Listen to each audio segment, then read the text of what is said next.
So good evening, Alain. Thanks for jumping on a call this morning. Really means the world to me.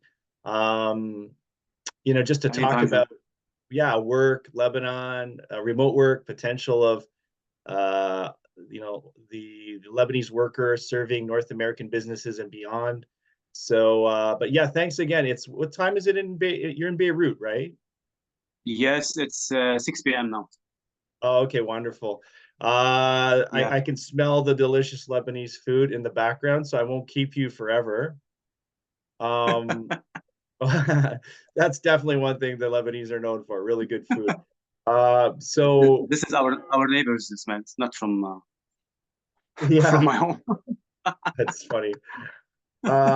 Yeah, I'm excited to connect and talk about remote work and or hybrid work for Lebanon. As you know, I mean, remote work Lebanon.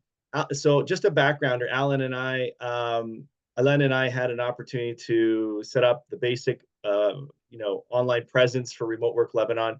So I've asked Yeah. him to jump on a brief call just to talk about, yeah, remote work and how I think it's a game changer for the Lebanese work, the Lebanese worker with a local economy that isn't the best.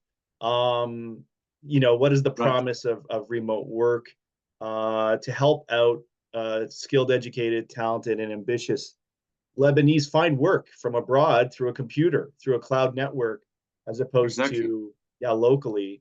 Um, so, Ellen, what do you have any beyond the work that we did? Do you have any experience working remotely yourself?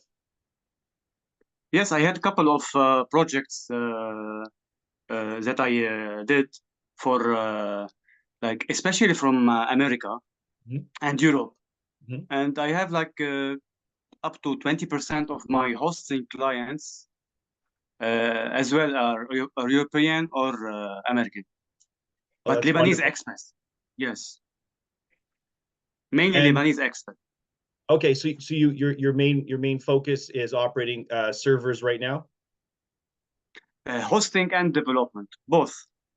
Yeah, yeah, yeah. Which I know the IT sector was like way before the kind of pandemic. A lot of people in IT were already working remotely through VPN and internet and whatnot. Exactly. Yes. Hmm. And Um, especially like using software like TeamViewer or anydesk, they can assist any company from Lebanon. You mean? You yeah. know, you just have to connect to the computer and fix the problem. So here's a great question because I've had some people say, okay, I'd love to work with someone from Lebanon, but maybe the internet service or maybe the power service, is not as reliable as we would like it to be. Maybe it'll affect the quality of the work. I mean, is that something you think can be mitigated against? Like I know a lot of places have UPS battery backups. They have, in some cases, even alternative they have different types of internet services. But this is a great question, given you're in IT yourself. Yes, it was a problem in like 2020, 2021. Hmm. Now everything has been sorted out. Life is gaining again its normal tempo. So Hmm. everyone is working 24 hours with electricity, internet, anything. Everything is like now working as usual. Yeah. So what I'm hearing from you is like the initial, economic, the major problem with the economy when it started, there was some issues. Now things are starting to normalize a bit more, and reliability is not as big an issue, or people are adjusting and finding ways around it. Uh, you can say both. Yeah, yeah, I believe that. Yeah, Yes.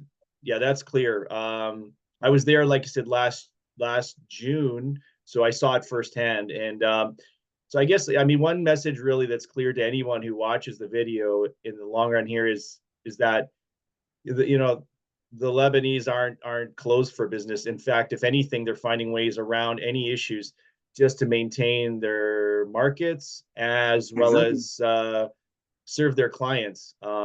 Yeah, it was a tough time, no doubt. Like you said, just in that 2020 2020 post-pandemic kind of 2020, 21.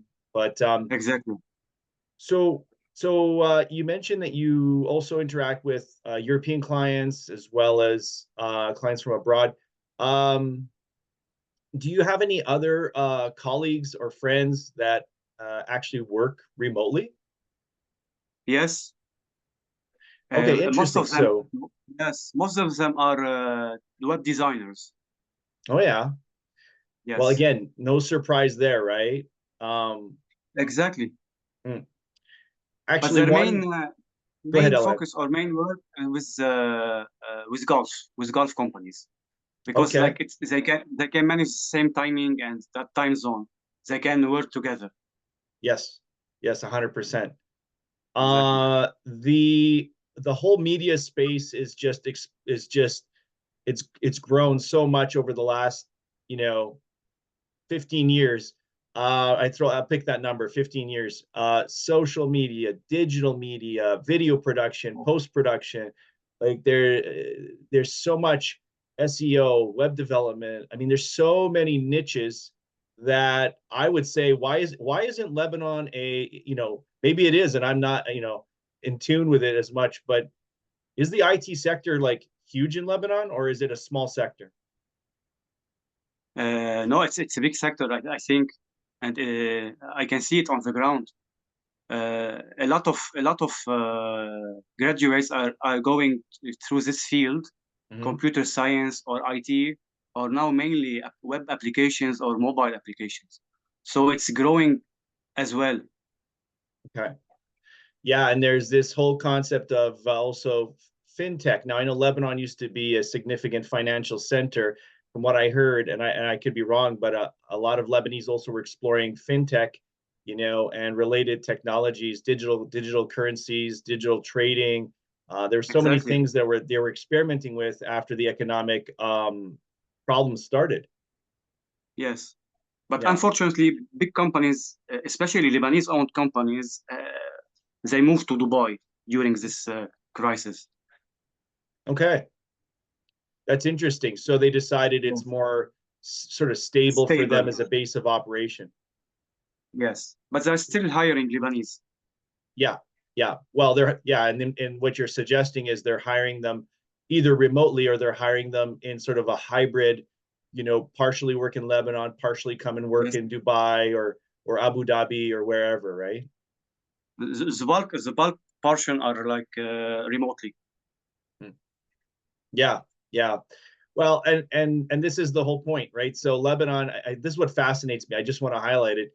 Is Lebanon is, for those who don't know, is extremely mountainous. It's a mountainous country, and the terrain is quite rugged, and moving around is not always easy. There's a fair amount of traffic, and in a small country, it's been kind of battling all kinds of challenges. The neat thing about remote Yes. work is that what I love the most is you could, literally wake up, go to your laptop, flip it open and start working, and you don't need to worry about moving around, you don't need to worry about security, you don't need to worry about uh wasting It has a time in lot of advantages. traffic. Yes. Beirut's pollution problems alone would go away if everyone was working remotely. Yes. Yeah, yeah, yeah. um so that's very encouraging. So you know a bunch of people who work in the sector. You yourself work in a technology sector. Are there any other sectors that you've seen that have actually become remote enabled in Lebanon? Have you seen any other examples or? Actually, yes. Like interior designers, architects, Yeah. everyone has moved to work remotely. And are they finding success? And I have to ask like a direct question. So are they finding success with non-Lebanese business owners in Europe or in North Africa or in like you said, Dubai or even North America? Like, are they able to capture market? Are they competitive? Are they reaching out and serving businesses globally? Yes, but they're complaining about the salary because they're treating them as I'm sorry to say it, like Indians. Yeah, well, I know exactly what you're getting at. I mean, look, there's no way to sugarcoat it. India, China, and other parts of Asia have been known to be quote unquote value centers for large corporations. And I love how they use those words, value centers. But effectively, what they're saying is they take a percentage of their work and they send it to these quote unquote value centers where the workers paid significantly less for the same type of work. But you know Exactly. what?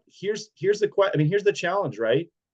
uh, like they have to be competitive with the global standard, because unfortunately that's the downside of the digital economy is it's global in nature, so anyone can hire anyone from anywhere. Exactly. Yeah, yeah, Yes. I understand. So As, so as, how do I, they go ahead, sorry. as I said in the beginning, it all depends on the outcome of the project. So when you hire a Lebanese, uh, he'll guarantee a good outcome of the project. While others, there's a lot of differences. With all my due respect to all nationalities, Yeah, we have style. We have style. We're well educated. yeah, We're in the market. We know how to do our work well. yeah.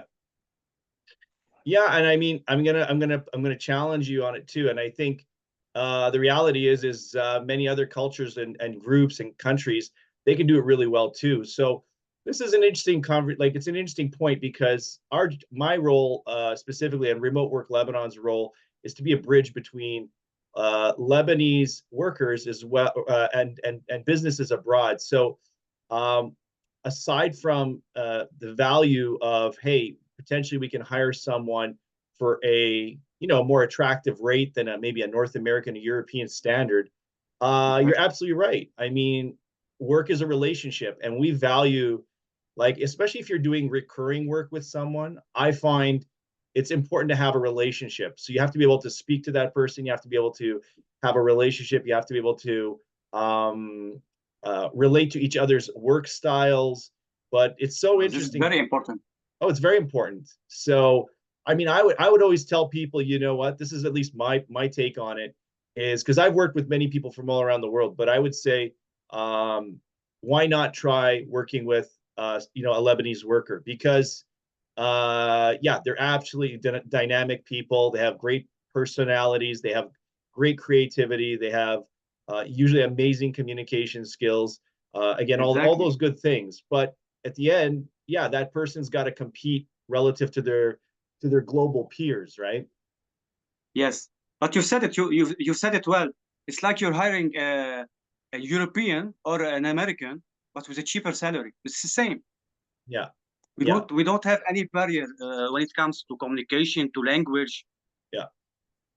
The That's neat it. thing, yeah, sorry, Alain, go ahead. Yes, that's it. I'm just gonna highlight on communication and language, as you said. So let's rewind the clock. Let's say Lebanon, I don't know, 20 years ago. If in theory, um, Lebanon was positioning itself as an economy, just in general, as a service-based economy. And this is actually great because I know you're passionate about tourism, so I want to talk about that. But if they were positioning themselves as a global service hub, um, things might be different now. And I think now Lebanon workers, unfortunately, and businesses have to sort of reestablish themselves on the global platform uh, as a place to do work, a service-based work. So yeah, they have to fight for that market share. They have to compete. They have to, have great relationships and do great work and all the good stuff. But I wish in a way that they had started this process, 20 odd years ago, right? You're right. Right. So speaking of tourism, so this is the interesting thing. Lebanon has relied on tourism among many, other sources of income. Mainly. Um, and I know you're super passionate about tourism. Do you see any actually do you see any remote or hybrid work touching the tourism industry? Not really. Remote, No, no. no. But I'm seeing the effect or the impact of social media on tourism. It's Yeah, helping a lot in spreading the beautiful places, guest houses, mountains, etc. So, and we're using it very well. yeah. It's I love that what you just said. It's telling a story. And I was telling a bunch of folks here in Canada, I said, you know what? The one thing that we want to do with some of these connects with, like, for example, me and you here, is to tell a story. We want people to get a feel for Lebanon, Lebanese workers, and the prospects of doing business together globally. Um, I love the fact that you touched on it. Like, social media is basically communicating a story about the tourism opportunities. Yes, And I have to say, from firsthand view, the tourism opportunities in Lebanon are exceptional. I agree. Yeah, like Yes, if you're bored in Lebanon when it comes to tourism, there's a problem. there's there's there's no shortage of all types of things to do. So exactly, exactly, are you working on any, you're a tourism based blog, don't you have like a blog that you're passionate about, you write about tourism, your own exactly. tourism adventures, Daily no? involvement. Yes. Hmm. And how far is your audience, how far are you reaching people, are you reaching people in Europe, are you reaching people in the Middle East, where's your audience? Well, actually, mainly North America. Oh, nice. Yes, um and mainly expatriates. Nice, nice, yes. Yes, Well, and it's connect. interesting. They're Yeah, go ahead. reconnecting again to Lebanon.